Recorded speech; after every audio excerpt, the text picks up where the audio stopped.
little bit of time for the next Yeah, story. dang, kind of a bummer. But thank you, brother. You're welcome. All right, so just this past week, BET ran a biopic, Yeah, adding to buddy. the legacy of the Jackson story and the story of the Temptations. Now we have the story of New Edition. Yes. New Edition, Boston-based original boy band, original recipe boy band. All right, before there was Backstreet Boys, before there was 98 Degrees, before there was New Kids on the Block, there was 5 skinny-ass black kids from Boston. That's known right. as New Edition. I got to check this out. You got to check it out, my brother? Absolutely. I had to make sure to check it out before my black card got pulled. All right, want to give the Black people... folks would have came after me, boy, if I didn't see that. Well, updating Facebook is right on your wall. You check it out, yeah, brother?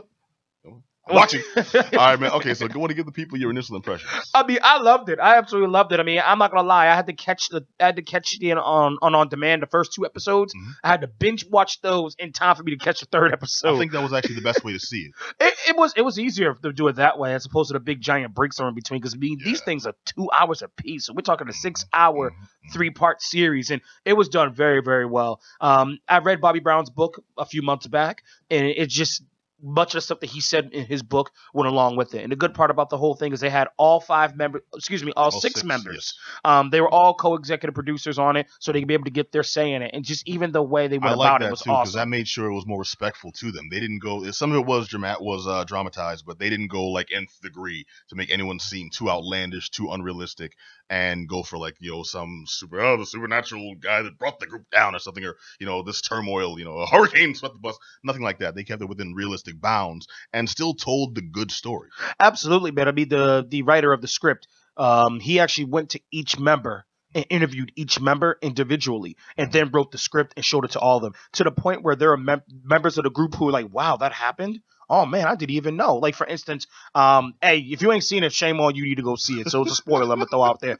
The fact that Ralph Tresvant got approached when he was a kid, Yes. by Maurice Starr, Mhm. who also founded New Kids on the Block. So when Yes, he Pat did. said that the foundation of boy bands is New Edition, it is. Mhm. Because it would have been no New Kids on the Block if it wasn't for New Edition. Very true. So Maurice Starr approached Ralph Tresvant first and offered him a solo deal when he was just a kid.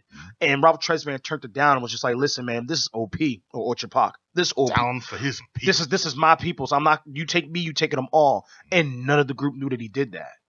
So that was like a big shocker for them. Ricky Bell, like having a drug problem. A lot of people did not know that. I actually did not know, and I actually researched that after I saw it. Mm-hmm. Not until I actually saw this biopic did I have any information. It's safe to say I think I liked it too. I did not have that information, and then I didn't realize how severe it was. Mm-hmm. Also, for some reason, like this actually cleared up something for me when they showed them like together. Mm-hmm. For some reason, I always got like the faces of Ricky Bell and Michael Bivins. Michael Bivins. Thank you. Mm-hmm. Reversed, Mm-hmm. and I'm like I'm always thinking like I'm listening to Michael Bivins on like the radio, Mm-hmm. and I'm like, yo, that's that short dude. Yeah, from New Edition. He's done well for himself. And no, this cleared that up for me. I do also really want to call out the acting in this. Like, Absolutely. I didn't realize that these guys had so specific speaking styles and mannerisms until I watched this, and I'm like, yo, this actor actually speaks just like I've heard, Ricky Bell speak, just like I've heard Michael Bivins speak. This dude, then Bobby Brown nailed it. Oh yeah. Yeah. The kid actor and then the adult actor Yeah. nailed it. Between him, I think I actually have to call out him and the guy who played Michael Bivins. He really nailed it, including again the cadence. That's what really got me because I believed him. I didn't think the teenage Michael Bivins looked too much like him. But he sounded and acted exact like it was spot on. I was damned impressed. You don't only see that kind of that level of acting on just like random television, I mean, mind you, that's Bashir Gray, I believe his name is, played Michael Bivins, who's on Empire. Who's actually a recording artist himself. So I mean, he did a great job as Michael Bivins. All right, wait, what kind of music, man? Don't say like polka or something. Nah, hip hop, R&B sort of thing, mostly rap. I gotta ask, man. It's like, yes, he's one of the greatest Spanish flamenco. Like, word? It was funny. He was actually on the Daily Show doing pub for the movie, and he was talking about how his mama was like, "Hey, so what role did you get?" He goes, "I played Michael Bivins." She goes, "You better not mess that up. That's my baby." He's just like, "All right, mama, man, I ain't gonna mess up Michael Bivins. Sorry, mama." I do have to call out too. Like I mentioned, it is dramatized. dramatized. Where'd I get that word I don't know, bro. All right, but dramatization, I think. Mm-hmm. But it is dramatized, and like they still kept it within like a respectable means of. I think some things were parsed down and edited just so Mm-hmm. they would make more sense within the time they had. Mm-hmm. Because the entire situation with the law firm that got them out of their contract with Yeah. Star, Yep. and then ended up screwing them with their contract with MCA. Yep. That's like 14 people in 2 different companies, and they parsed that down to one guy, Yeah. played by Michael Rappaport. Naturally, Who always plays the shady white guy in hip hop he movies. does, He but does. I love him though, man. He's like the one. He's like the one, like, you know, white dude who's always got a ghetto pass. Always, like, he's always welcome. You know, just cause. He be jumping the gun sometimes, but I give him his due. You talking about Higher Learning? No, I'm talking about when he jumped the gun and said that the only reason Ronda Rousey's fight got stopped because she had white girl privilege. It was like, nah, her fight got stopped because she was getting rocked. That's why. White girl privilege and 47 punches straight to the nose. Like, So he jumped the gun. Was like, I hear you, but not in this case, homie. She got rocked. She got rocked. But go ahead.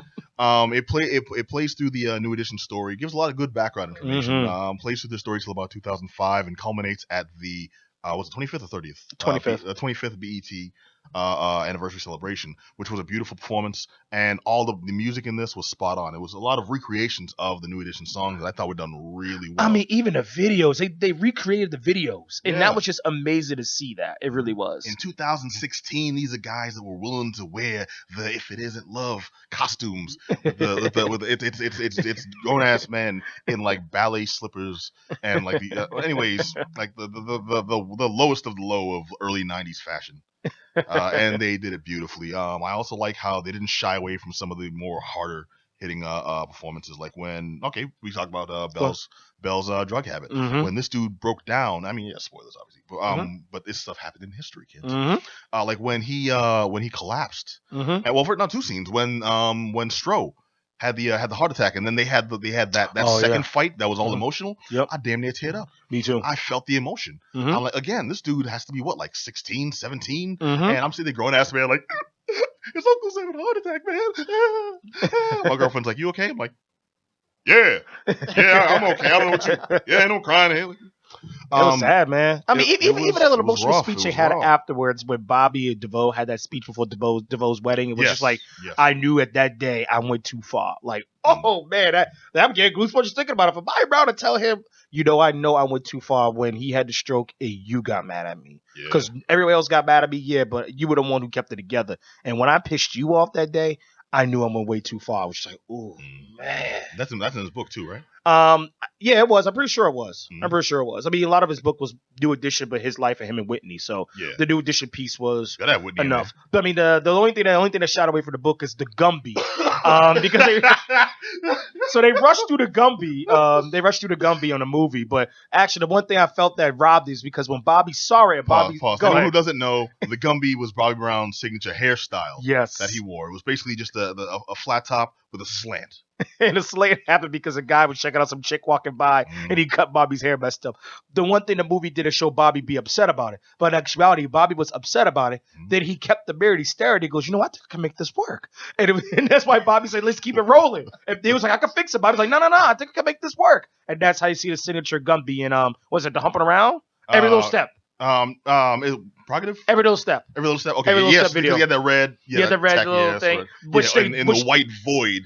For some reason, was very popular back then. Which, of course, if you haven't seen it, Mike Tyson did an amazing job. Him and Wayne Brady did an amazing parody of Every Little Step. But in the event, in the actual miniseries, they recreate that video for Bobby. So like all of them have their own recreated videos. Recreation of Poison, a recreation of all of them. So it's pretty good. All of it. Very well done. I was damn impressed. I can't recommend anyone check this out highly enough. Go online. You should be able to catch it. I'm not sure if it's on Netflix just yet, but I know if you go to bet.com, you can probably get it. My only beef with it, the only negative I can say, is this is my own personal one, is it was a BET production, and you can tell it was a BET production to points. It just had those familiar earmarks. Like at one point, we got actual beef, and I gotta acclimate to the new guy. So now we're gonna sit down and have a heart to heart out of nowhere, apropos of nothing. Just yeah, man. So we have no reason to be in this room together whatsoever. I think I actually met you 4 minutes ago, but now let's work out these issues that you had that aren't even with me. Like, okay, all like the big turmoil culminates at either a wedding, a graduation, a concert, Or seriously. Yeah. And what do they have? A wedding where like the big turmoil between them culminated. Their performance, difficulties culminated at one big concert where they finally worked together. And I'm like, you all like seriously, this same template that y'all been using for 20 years somehow worked its way into this. I like the movie. Everything besides those, and I think Johnny Gill's teeth, for some reason, that brother's like every time he smiles, like could sing his ass off, but that's all I could see. He's like Broadway trained, brother. I mean, Broadway trained, and he's like siphoning through Baleen there. And anyways, it was New Edition on BET. I think we've run out of time. I enjoyed the hell out of it. I highly recommend everyone check it out. See it. If you're a fan of music as a whole, I would say it's an American staple because we pay homage to boy bands. We may laugh at it, but many of us listen to Backstreet Boys. We listen to New Kids on the Block. I mean, this is the center of it, the original recipe of it, and it all started by some chubby black dude from Dorchester who was a charlatan. Took these poor kids from the projects and recreated it and made an empire. And did the same thing again with poor white kids on the projects. He did the same thing.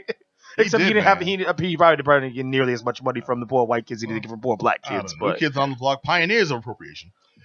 No, sorry. Okay, no, I like it. I'll cut them a break, man.